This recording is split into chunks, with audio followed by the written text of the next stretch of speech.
adot le zai tura kal halang o reaction zom donang o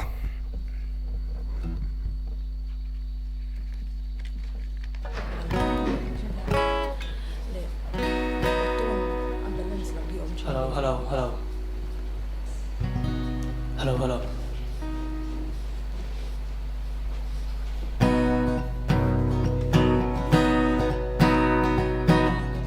Chinh dâu tu reng ăn lâu. heo a o moi lutuk o dang lam de waran nei don tlat thei ngai dam don ngai thak chun zom o Khung thấy tu reng cả tông lâu. Vang tan hiền sang chu lệ dùa trôi mênh môi. Chung khoa nu khian min don về xe. Nang hil ni reng her thei don em le. Ô các cha trả khoa tí xe thôn tu tan châu màu bia thu. Ôi ông sẽ kết tình cây vã lung in lên gian một chín reng hở nghe ni tiếng tai tiếng dân tin nang ai cả dài mênh môi tôn mong ngã tal indi illa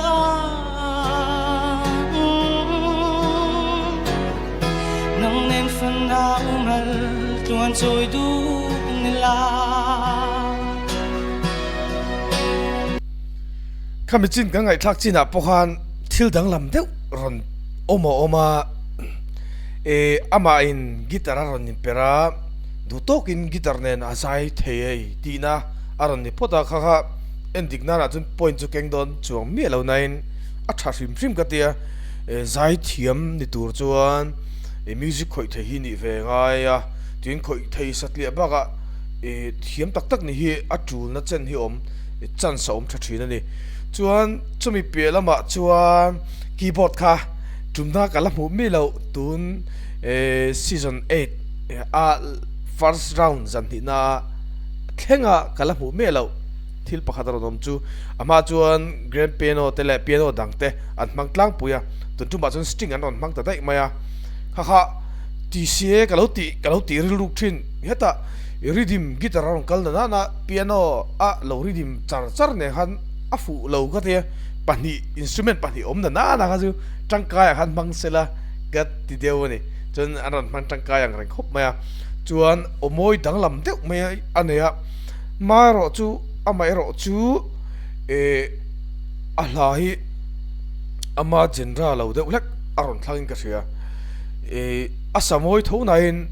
tuna chuna la harri poni mai thea a thleng sang ni chun pop music aron sadai se thain ka ria a dang lam ton rio a omoi dan hai tun lai deuh opa deuh kan tiang chi ni lo o tun lai deuh kan dan tiang chi omoi melody deuh khati ho kha atama khata kha aron man tang kai ngai atling le ni chuan idea dang ron mang se tha khoping ka ria khalai chin bi ka han tula chi kan sei lok ani chu ai thak chu jo ô cái chia trả khoa tí xe thôn tu tan châu màu bia thu. Ôi ông sẽ kết tình chinh dâu tu reng ăn lâu. Khung thấy tu reng cả tung lâu. Vang tan hiền sang chu lệ dùa trôi mênh môi.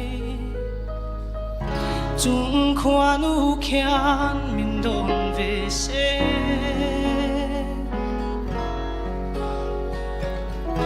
Nang hil ni reng her thei don em le. nang hil ni reng a her thei do nem le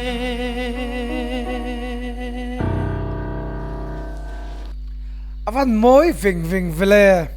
au hi abik takin tun lai chuan hoin kan ngai na don ani kan nu le pater wal vela chuan azai hi ngai na lutuk lo mai thea amai ro chu kan tun lai chuan ho chuan kan ngai na chi tun lai mi ngai na chi nia chuan au kha ngit lo lek lek om thin kha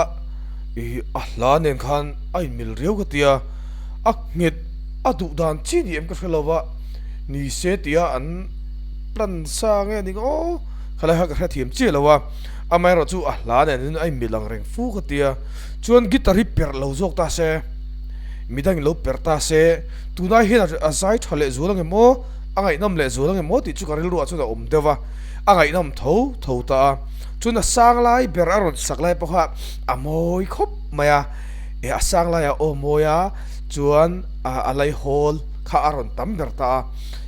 niam deuh ni loin alai hol a pakhan amoi khop mai ka duang reng khop maya judge te hian eng tiang nge an ro man sak ka khelawa amai ro chu an ma ni an kong an thlan ve tho nga ya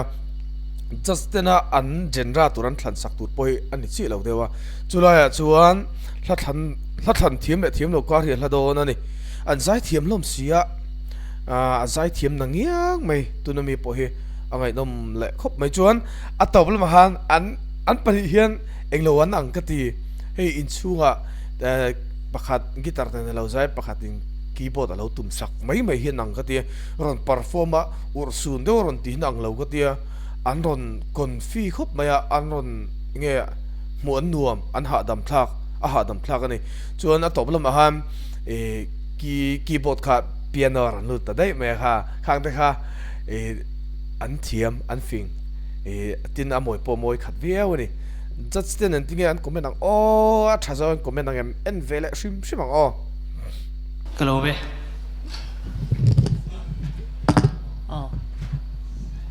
ruột thế là first round nak khan an kan nem chu tok ro se ti khai ran sa tro o ti nger chi hei olungurun deu te khai ne ya yo te kha ron dang dai lutuka tin valatan khan isang ti lai te khan asan mel lia ni isagda kha athua hei athua te khan iwat cheng topani chumo chuanin asoi ton manga tal tia iwangen te kha iwangen ngoi izai te khan awangen ngoi ani chu izai te kha annung ka ti khop maya chu ai nakin zela kal zel turatan pon I o kha adang dai ka ti tha ka ti alom tu ka kalmain ala ka tu phuang ka thiam pa ni na kan siam ani ani karin na chan chumo ting tang iron pera nang iron zai na han singer songwriter hi energy min pe ke mania hu hang an ron ken hi adang lam thi nei chu hlap huwa tu ni bok zai tu ni bok hian chuta chon kha hu hang te kha thuina silfia zorwal lawan tiang deu khai ron nei ve tlat mai ni ani khani abang chin ni chumo thu yom shet ka ti han ti te kha atun lai gen zi tong kam riau ka tia nang mani generation hi chuile ta sela kha literature pholan nan te po khana thabiu don ka ria la te po kha thabiu don ka ria singer songwriter kan nei voi khatna ni emo ka shelawa midang khan om ka shelawa he platform a hian base yom tak ni thei tur potentially nei ni in ka ria kai chuan alom tu ka ekai an vat comment thave atling nge yang ti ha chiang ka ria ming te chu ti tling phota chuan ke minga hian a ti tling do dang boka zau hian a ti tling mel boka ni chuan ke minga angchi ama angchi ai a mu ni ka ria ka ma pholo ni reng ma chuan tunami hla kha shimshimin akal tlang zel mo music video siam ron ti chuak saka du hle mai kha pop down ron siam se hot down ron siam se lama chu a fu don rieu tla ni kha ama sim hian music video ti chu a phu shim to ni tun din mun a yan a thale mai angai sanom khup mai zai thiam satlian ni lo hlaphu ai har la tuga talen an nei thale mai kha tun tum video bi ka chon tu tok le phatak bye bye vek kule